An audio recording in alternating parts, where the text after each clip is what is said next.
Hello, welcome to One on One with Jane. I'm your host, and today I have Dale on my show. He actually acted playing the William character. So, what got you to prepare for the role? You always start with the script, right? The text is the starting point for everything we do. William was an interesting character to prepare for because he doesn't really appear as himself in the script. We're always seeing him through Steele's eyes, and usually that's in the context of a nightmare or a vision. So I kind of had to try to figure out who is he really, but how does she see him in this kind of distorted way? Okay, yeah, I know. I'll never forget how I filmed the shower scene, and you're sweating, and I was like, I forgot if I gave you a towel or not, because sometimes I think about giving someone a towel. So when I was organizing the camera equipment, I was thinking, I know someone that's going to be sweating in the next project. I have a couple towels ready by the camera bag. Well, the shower was supposed to be going at the time, right? So I figured that probably wasn't an issue. Oh, yeah, you're right. It was a dream sequence anyways. What was the most difficult scene that you did in the project? Probably the first scene in the park where, just because figuring out the logistics of her nightmare where somehow, I don't know how much we want to talk about the plot, Jane. I don't want to give anything away. Okay. But it was physically, it was a challenge because what was supposed to be happening in her nightmare, we had to kind of figure out ways to try to make that credible and to make the action. And I had to be on the ground a lot and bumping into things. And yeah, I'm going to make you laugh. Every time I felt sad, I went back into your footage of, I looked like Mo Larry Curly. I went back into the scene. It felt very much like that. Yeah, and then every time I feel sad, I look back, and I was telling Heather that played the Claire character, she couldn't stop laughing. I was like, oh my God, you should see the footage. She couldn't stop laughing too, and she wasn't there. Yeah. It was like, somehow we've got to sell the idea that what's happening is happening, but there's no reason he should be even injured at all by what's happening here. So it was interesting to try to kind of overplay it physically.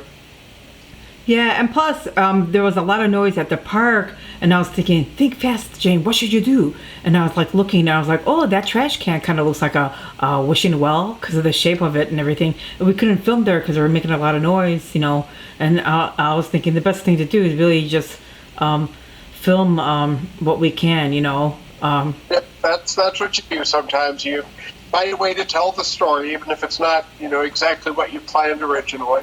Yeah, I'll never forget that. You kept thinking about the rope. What should we do the rope? It was like continuity when you're dealing with something like that is a challenge because it's like, how is it wrapped around before? We've got to rewrap it this way. We've got to kind of tie it around so it looks like it could have gotten its foot caught in it, but it doesn't look like, we didn't want it to look like it was tied on because that wasn't what happened in the scenes. And plus, I liked how it was overcast too, because that made the scene so much better. And I was, what happened? I was working out, and I kept thinking before filming, I kept thinking, oh my gosh, should I cancel it? I thought everybody would go nuts, because in one of my films called Off the Rocker, one girl went nuts because it was raining. You never know. Like everybody took it. All four of you guys did a good job. You, Jennifer, Andy playing the brother character, and Trono didn't flip for the other scenes. It was a fun group to work with, and the nice thing when it's overcast is your lighting stays more consistent. You don't have to worry about, it's bright now and it was darker a moment ago. It kind of diffuses the light and you get a more even image. So that worked out fine. Yeah, as a director, I was like, oh, what should we do with your body? And then and then I was like, okay, for the shower scene, I thought it'd be a good idea if you're in the shower, so that, because at first, every time I was taking a shower, I was envisioning that scene. And I was like, because every time there's a shower scene, I'm replaying that scene over again in my mind when I'm in there. So I thought maybe we could put pictures of your head flashing back and forth. That early on, but it worked. I think it was more effective, and I hope the editing back and forth worked out okay. Yeah, it did. It's pretty much ready, and I'm planning to show it fall 2020 because of the COVID-19, it was postponed on March 26th. I never really look on Facebook because I was trying to accomplish a lot of things in the morning. Then one of my friends posted bars are going to be closing today at 3 p.m. And I was like, huh? And I was like, I better go to the bar and tell them it's postponed. I said, when do you think you're going to open? They said, we're not sure when. So I think everything's opening up on Monday. Yeah. Yeah. We'll still have masks and social distancing, but it sounds like we're going to try opening up and see how things go. If we see another spike, we'll have to backtrack and close things down again. But slowly things are getting back to something like normal anyway. I know. You know what happened? Like for scene 3, I'm glad I switched things up a bit because Heather couldn't make it playing the Claire character.